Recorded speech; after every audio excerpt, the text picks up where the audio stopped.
Hello, hello. JJ DiGeronimo here. Thank you again for joining Together We Seek.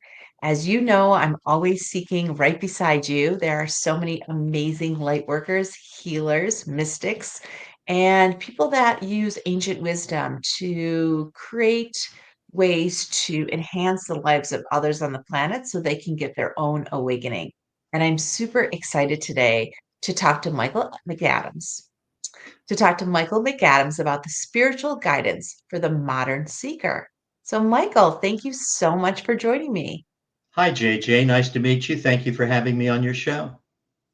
I love your work, and I love that you highlight a modern seeker because I feel like we all are seeking at some level. But I'd love to just know from your viewpoint, what does modern seeker mean to you?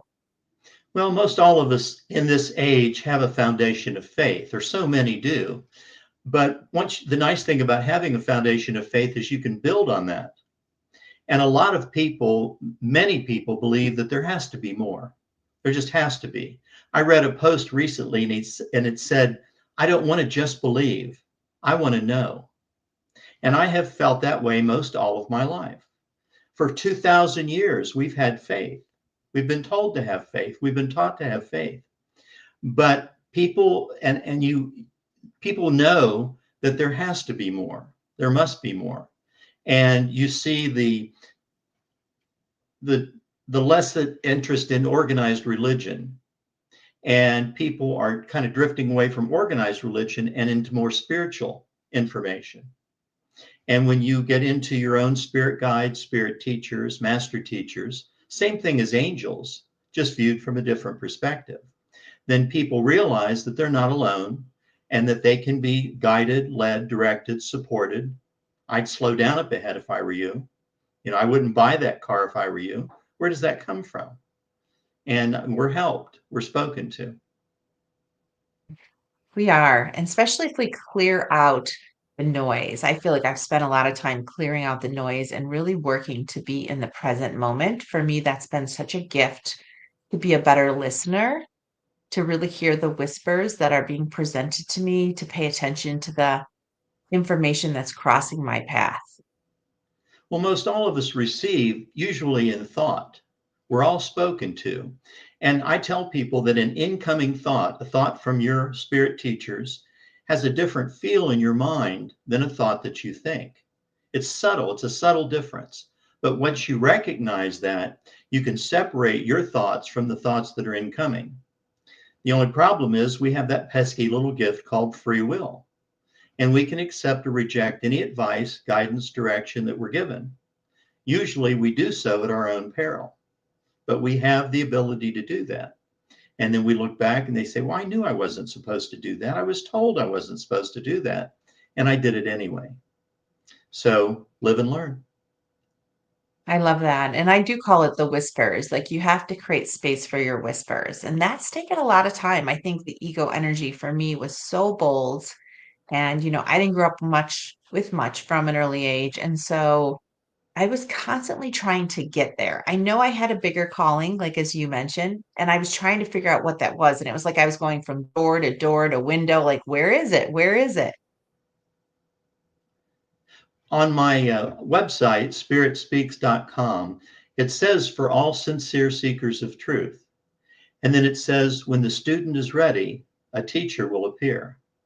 For me, being a seeker, even when I was young, it always seemed that someone would appear with a book, a movie, an event, a speaker, and that always led to the next step in your path.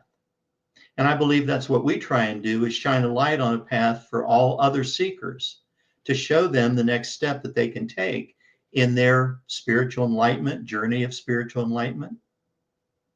I love that. And that's really why I do the podcast because I meet so many interesting people that cross my path. And when I was writing my third book, Seeking, I highlighted so many of the practitioners and just wisdom keepers that really helped me shed a lot of the things that were no longer serving me so that I had more room for light. And I felt like I had to find ways to bring more people to the people that I was talking to make it more just available to them. Because as we talked about earlier, not everybody can go to a Lily Dale or an Omega or Sedona, um, or even some of the other places around the world. So having ways for people to see, like, hey, we are normal people that are doing this work to raise the frequency of the planet. So I love the work that you're doing, and I love the work that has stemmed even from your childhood. Well, these spirit teachers in these messages, and the way that my mother, Wilma Jones, An Angel Told Me So, is the name of the book. And this is volume one of the first of three volumes of a collection of messages and teachings dictated directly from spirit teachers from the other side, dictated through my mother, so I know the source. And she received these messages and teachings for 22 years.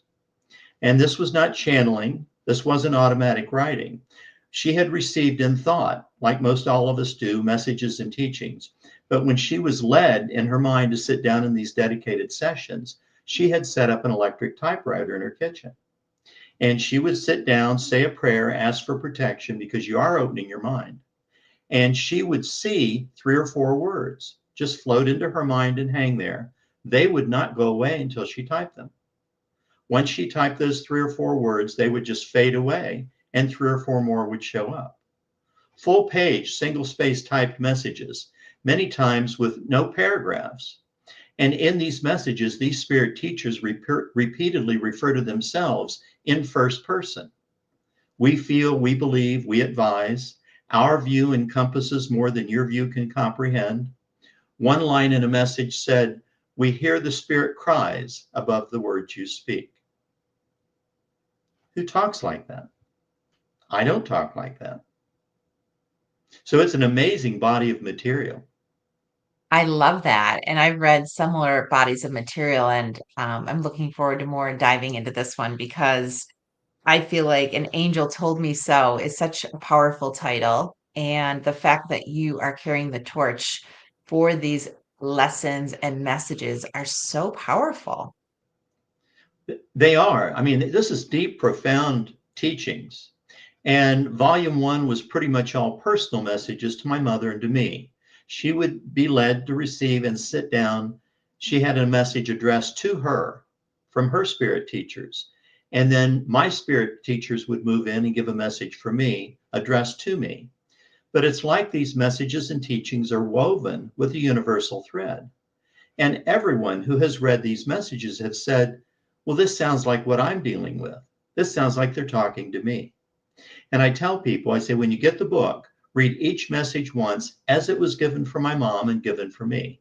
Then read that same message again as if it's being presented for you and see what hits. And it's amazing what hits. It's almost a little spooky. I love this. And so you've been, I mean, your book is in so many spiritual locations. It's being sold in many places. People go to seek spiritual wisdom. How has this unfolded for you? Because your mother, she knew from an early age of her ability to connect with spirit teachers. Like, how has that then transferred to you, and how has that unfolded for your life's work? Well, I was, like I said, being brought up with the foundation of faith, my mother was extremely religious. My grandmother was a Pentecostal pastor. She pastored a small church in just north Middletown, Ohio. My uncle was a fiery, passionate Pentecostal preacher, old school, old time religion. And he founded churches in Florida, Kentucky, and Ohio. And my grandmother would receive sermons dictated to her mind in thought that she would write down and preach in church.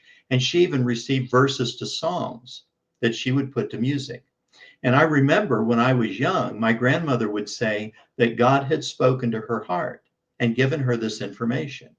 That's the perspective that someone with a church based, Bible based foundation is going to interpret anything that they receive. People who are more spiritual in nature, who read metaphysical material, who read and learn about spirit guides, spirit teachers, they know that we can contact our own. And from an early age, I'd say mid 20s, I had gotten really, I got out of the army. I spent 2 years in Germany in the army. And from then on, I was just on a path. And people, you would seek a book, a movie, It would all just come naturally as to what the next step would be. But how did you know that you would be a spiritual or a channel for the other side? Well, it's a choice. I mean, it was a choice that I made. The information was available. And if you want to serve, you want to, be successful in service, then you share that information. And the more you open that channel, the more you accept and receive and share, the stronger that link becomes. And you're just on your way. Mm. And so how do you think things have been shifting? Because I'm assuming you've been doing this for decades. So how do you think things have been shifting over the last 10 years or so compared to 20 years ago or 30 years ago? I think it's just more interest in people being more open to the possibility. I don't know if you're familiar with a book called Conversations with God, Neil Donald Walsh. Yes, yes. And I mean, he was highly successful. His first 3 volumes and a study guide sold 4 million copies. And my mother had been receiving these messages for, probably 6, 7 years, 8 years. But when I heard all the buzz about his book, I picked up the first, copy just to see what all the buzz was about. But the depth and quality of the messages and teachings that he received, or that my mother received, and these messages that she received from spirit teachers were 10 levels above what Neil received. I mean, it's like comparing fifth grade to college. But because of his title, and I found out that he was sending books out for free to churches just to get them to read and talk about the book. And churches would even have study groups. But what the best thing about his work was, with the popularity and the information, was that he opened the door for people with a foundation of faith to be able to accept information being received from spirit teachers, spirit guides. Again, my grandmother would say that God had spoken to her heart. But if you're involved in this material and you know that spirit teachers, spirit guides exist, it just opened up the door for just such an extremely large audience to be able to accept this information. I love that. And, publishing 3 books myself, marketing is a big piece of it, but it's a little luck. It's a little bit of where society is at. And, you know, they write they used to write newspapers, for 3rd or 5th grade level. So the fact that your mother's work was at, a college level, it's just not for everybody. And the people that find your mother's book, An Angel Told Me So, is ready for that material, as you had said earlier. I agree. I agree. And I've been spoken to. I had, when I do these shows, they'll say, well, your mother received, your grandmother received. Do you receive? And I said, yeah. I said, I've been spoken to and received messages and teachings. And when I was first looking for a publisher, I was on a number of different publisher websites. One of the websites asked questions about your work. One of the questions was, what makes your material unique? Why would anyone want to read this? And I thought, great question. And I'm sitting where I'm sitting right now at my computer. I didn't really even ask for an answer, but an answer started to be dictated to my mind. It was 12 lines long, and I just typed it down. I have read that answer to a number of hosts on the air, and more than one has teared up. May I share that answer with you and your audience? I would love that. I would love that. So the question was, what makes your material unique? And this is the answer that I was given. The uniqueness of any material is in the manner in which it touches the soul. An open and searching mind pulls the soul and the body in which it inhabits onward and upward with hunger and determination in its quest for spiritual nourishment, ever mindful that the path upon which we walk is the path toward God.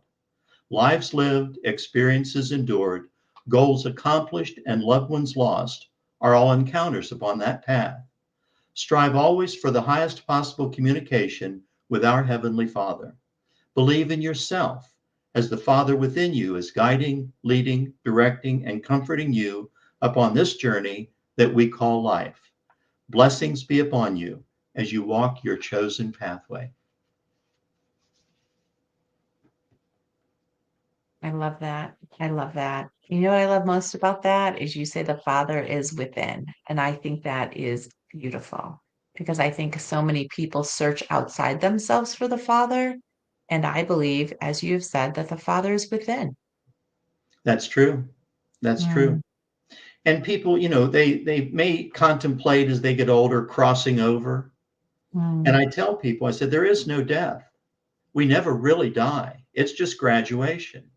We ride around in these bodies the way we ride around in our cars.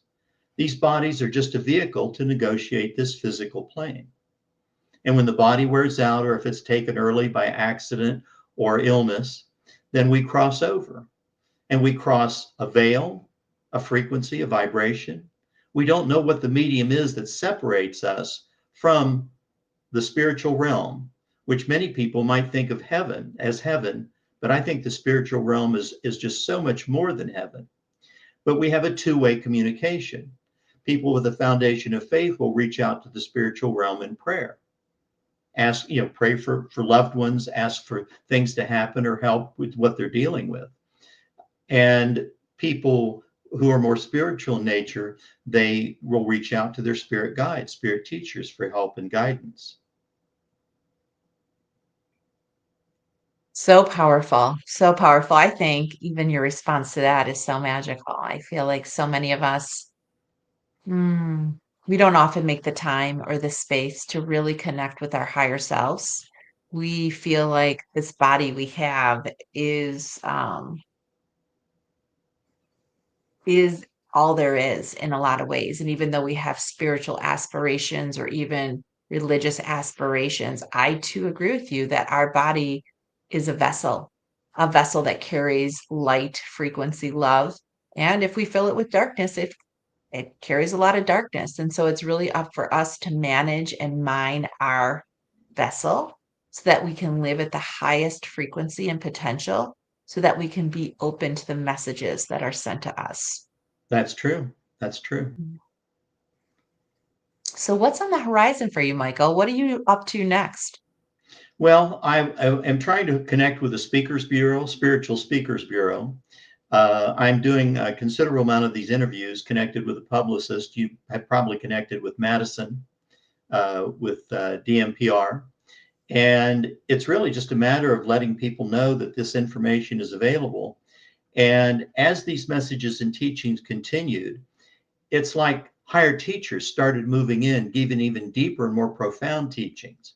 It's like the spirit teachers that were presenting these original messages started spreading the word on the other side, that they had found a willing receptacle in my mother, Wilma Jean.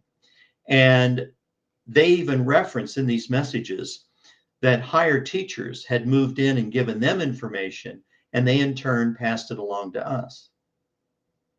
So I think that's just an amazing, that the spiritual realm is filled with various levels, spirit guides, spirit teachers, master teachers, and even higher teachers than that. But there was a message that on my website, spiritspeaks.com, there's a tab at the top for a television interview that my mother gave in Cincinnati. Posted on her interview is a message from volume 2 of the book. This was the only time in a session where she was led to sit down and receive. Two different spirit teachers moved in the same session, gave two different messages, and signed two different names. And it was obvious that the second teacher was a different teacher than the first because the whole cadence and phrasing of the message was different. But that first teacher's message was pretty profound, just a little more than a long paragraph. But the next to the last line is the line that'll make you sit up and take notice. And he said, "There are others here who wish to make themselves known to you, so I will step aside at this time." My question is, who are the others and where is here? What do you mean there are others here? Where are you in relation to us on this physical plane? Well, I definitely got goosebumps for that. But I can also relate to that message. I do believe that there's a lot of people on the other side of this human experience that are here to help us if we ask for it, if we're open to receive it. I mean, we're just not alone. We're here. And I tell people, I say, look at the children born to Bill Gates and Steven Spielberg. They'll want for nothing. Granted, they'll have their challenges, but that kind of wealth and connection makes all the difference in the world. And then you've got people born to alcoholic fathers, drug addicted mothers, abusive parents. I mean, you can be born anywhere on the planet, China, North Korea, you know, Iran, Iraq? Why is it? Is it just random luck of the draw? Did Bill Gates and Steven Spielberg's kids win the lottery and we didn't? Or are we assigned to a certain set of parents in a certain social station for whatever it is we're supposed to learn in this lifetime? And if you're open to that, then you're open to reincarnation. Well, I believe in that. I believe in reincarnation, and I believe in the work that you're carrying the torch to do. And I'm so honored you joined us, Michael, here to not only talk about your work, but the work of your mother and the book, The Angel Told Me So. Well, thank you for allowing me the opportunity. Well, I look forward to seeing you again. You visit many spiritual sites, and I hope that our paths cross in person. But I'm super honored you would join us here.